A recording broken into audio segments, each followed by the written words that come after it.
My name is Lisa. I'm 25 years old and work as an administrative assistant in a mid-sized company. I was born out of my father's affair. Until I was 5, I didn't know this. I was raised thinking that my father's legal wife, Sarah, who was my primary caregiver, was my real mother. Sarah couldn't bear children due to her weak health, and she took in my father's illegitimate child, which is me. When I decided to take you in, it was actually very painful for me. But when I learned that your real mother had died in a traffic accident caused by my husband's driving mistake, I couldn't just leave you alone. She confessed to me when I was 5, and she was ill in bed. Apparently, when my father and my real mother, his mistress, were out driving, he made a driving error and crashed into a utility pole. My mother, who was in the passenger seat, suffered a heavy blow to her chest and passed away. You know, at the time of the accident, you were still in your real mother's womb, Sarah continued. When you were born by emergency surgery, I thought, this child is a miracle, so I made up my mind to raise you properly. Your grandparents wanted to take you in, but I firmly stated that I would raise you. At that time, I was only 5 years old. I couldn't fully comprehend the situation, but I did understand that the woman I thought was my real mother wasn't, and yet she had raised me with love. She always made delicious homemade sweets for me, crafted cute clothes, and even slept with me when I was too afraid to sleep alone. I dearly loved Sarah. When Sarah passed away, I, still 5 years old, was entrusted to the care of my biological maternal grandparents. Later, my grandmother told me that my father had been having an affair with a woman named Carol for several years. When Sarah passed away, she quickly moved in and apparently told my father to abandon me. Perhaps I was a burden to my father because he pushed me off onto my real grandparents. At first, it was nerve-wracking for me to meet my grandparents as they were strangers to me. But my grandparents, who bore a striking resemblance to my real mother, took very good care of me. My father, who had acknowledged me as his child at birth and taken me in, seemed to have no interest in children at all, as I have no memories of him playing with me. On the other hand, my grandmother often said, "Lisa, you're such a good girl. Grandpa's so happy that you're his granddaughter," and he frequently bought me toys and sweets. My grandmother, like Sarah, was good at baking sweets, and she made anything I requested by hand. Her sweets looked and tasted quite different from Sarah's, and as a young child, I would selfishly say, "Grandma, I don't really like this." But my grandmother never scolded me. Instead, she smiled and said, "It's fun to know different tastes, isn't it?" What made me happiest was that they told me various things about my birth mother. My real mother met my father, the son of an executive at the company she worked at, while she was working. My father was a promising and competent individual, but he was known for his wild affairs with women. My mother, unfortunately, got caught up with it. When my father was proposed to marry Sarah, a well-bred young lady, my mother intended to break up with him. But my father would throw out cheesy lines like, "You're the only one I truly love," and during the course of our drawn-out relationship, I got pregnant. My mother, who was told by him, "I'll acknowledge the child, but I can't marry you," made a firm decision to break up and raise the child on her own. Apparently, they had this conversation in a car my father was driving, and he made a mistake, causing an accident. Lisa's mom was really an earnest and admirable daughter, but she was played and torn apart by that man. My grandmother seems really regretful when talking about it. "But you left us with a wonderful granddaughter named Lisa, so we have to be thankful for that." I think deep down, my grandmother hesitated to take me in, who had the blood of the man who had abandoned her precious daughter and took her life. But she never showed such feelings and loved me with all her heart.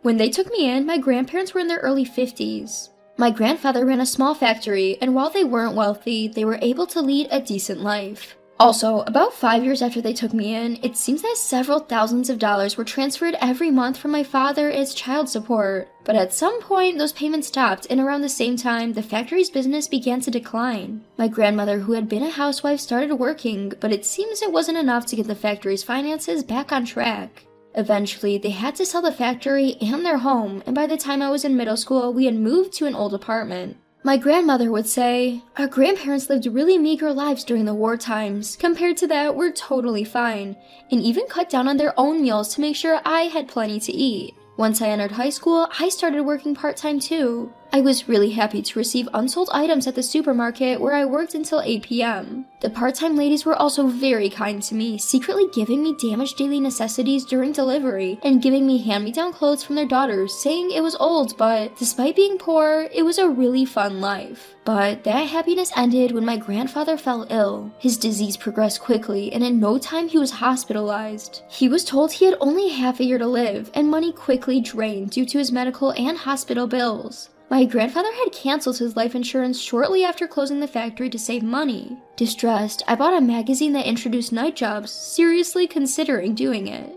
But when my grandmother found the magazine, she slaps my cheek while crying and saying, "I don't want money so badly that I would let Lisa do something like that," and I came to my senses. But what other methods were there? In the end, my grandmother bowed her head to all her relatives and arranged for the money, but I felt really pathetic for not being able to help at all. For a moment, I thought of relying on my father, but I wasn't told where my father was. I haven't had any contact since I parted ways with him when I was 5, and my grandparents should not have been in contact either. If only I knew the name of the company where my father worked, I could have ambushed him. But thinking about it, I only have memories up to the age of 5, so I wouldn't have recognized my father even if he walked in front of me.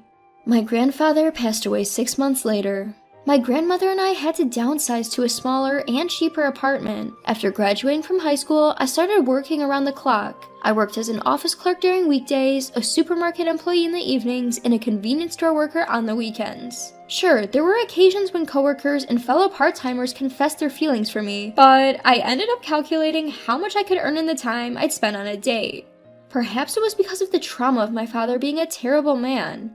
I had a slight distrust of men, and I wasn't interested in dating anyone. My grandmother would often tell me with a warm smile, "Not all men are as bad as him. Even when I'm gone, I want you to be happy. I hope you find someone wonderful, but there's no need to rush." Time passed and I turned 25. I was still poor and without a boyfriend, but my life with my grandmother was peaceful. Out of the blue, we received a phone call intended for my grandmother. Making a strange face, my grandmother spoke into the phone. After she hung up, she turned to me and said softly, "Lisa, your dad passed away." Apparently, he had collapsed at work and passed away soon after. The woman who had called was my mother and father's old colleague. She was still working at the same company as my father and knew about me. She had taken the trouble to inform us. But honestly, I felt no shock at all. It doesn't really concern me, right? I mean, I'm adopted by you and Grandpa. I have no ties with that man. That's not entirely true. You'll understand when the matter of inheritance comes up. Inheritance? His? I don't want the money of the man who caused so much suffering to my biological and foster mothers. I swore to myself I would never accept it. A week ago, my father's last wife, Carol, called. Just as I had suspected, she brought up the subject of inheritance. "I didn't want to contact you, but one of my husband's colleagues told you about his death, so I had no choice but to call you because there's an issue with the inheritance." She began her spiel. In other words, if my mother's friend hadn't reached out, we wouldn't have known about my father's death, and Carol probably planned to keep all the inheritance. "Would you mind renouncing your right to the inheritance?" She began her cold, calculated speech. "I was the one who took care of him until the end, after all. You lived far away and did nothing. Don't you think you don't deserve it?" I heard that she had only cared for him for a few days after his heart attack. "Also, didn't he pay child support? That should be enough," she added.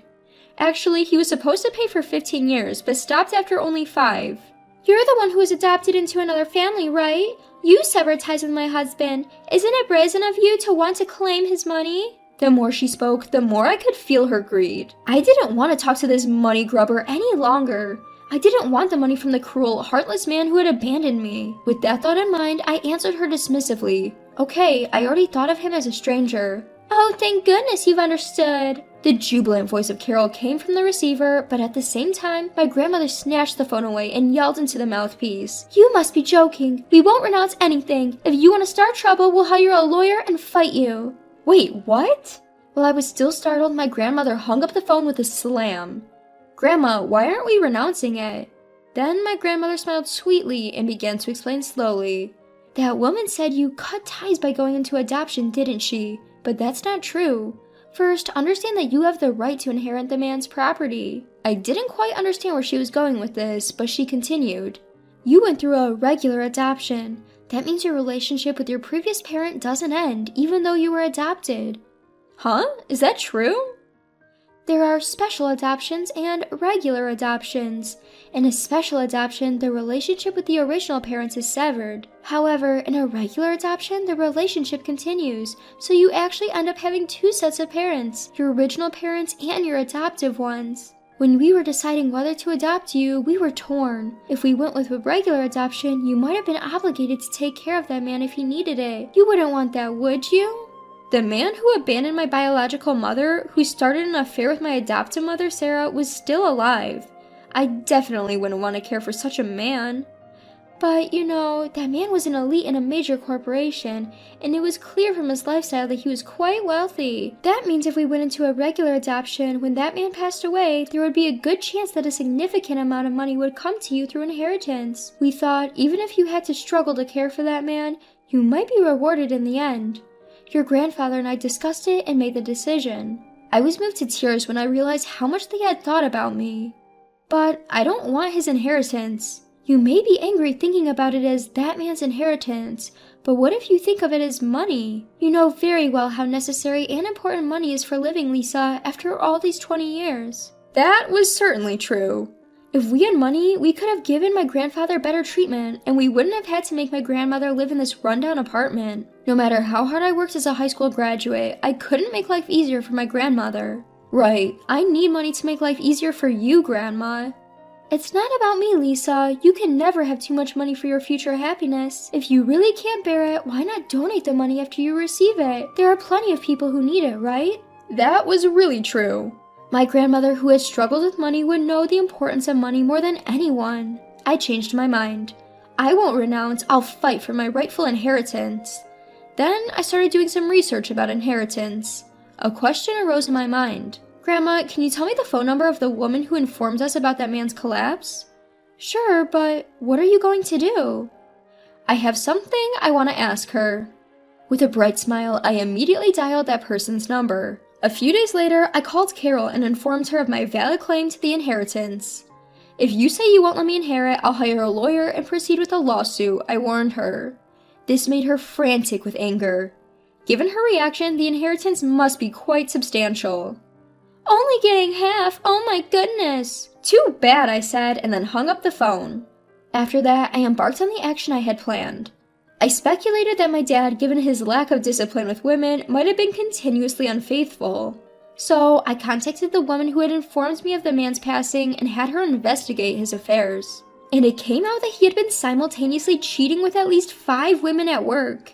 2 of them, it seemed, had even been proposed to. So, I decided to have them claim compensation addressed to our late father. When compensation is claimed, if the person being claimed against has passed away, their heirs must pay it. This means in this case, Carol and I, as the heirs, are obligated to pay. The compensation claims from the 5 women will probably total nearly $20 million, so Carol's and my inheritance will each decrease by $10 million. It doesn't really matter to me, but as for Carol... And there's one more thing. This man had not paid child support for about 10 years. In this case, the unpaid amount is inherited, so again, it must be paid from the inheritance. The lawyer said, let's push as hard as we can, and promptly claimed about $10 million. The thought of Carol throwing a hysterical fit made me chuckle. And then, to make matters worse, Carol, in her haste, started investing in stocks and fell for an investment scam, losing almost all of the inheritance. Now, it seems, she's barely getting by, living in a dilapidated, tiny one-room apartment over 50 years old, struggling with debt. What goes around comes around, right? Afterwards, with the inheritance I received, I renovated my grandmother's house and we're living together comfortably. I donated part of the remaining money to institutions like child welfare facilities. Recently, a friend of my mom brought me several matchmaking opportunities since she was worried about me. I started dating one of them and now live a happy life every day.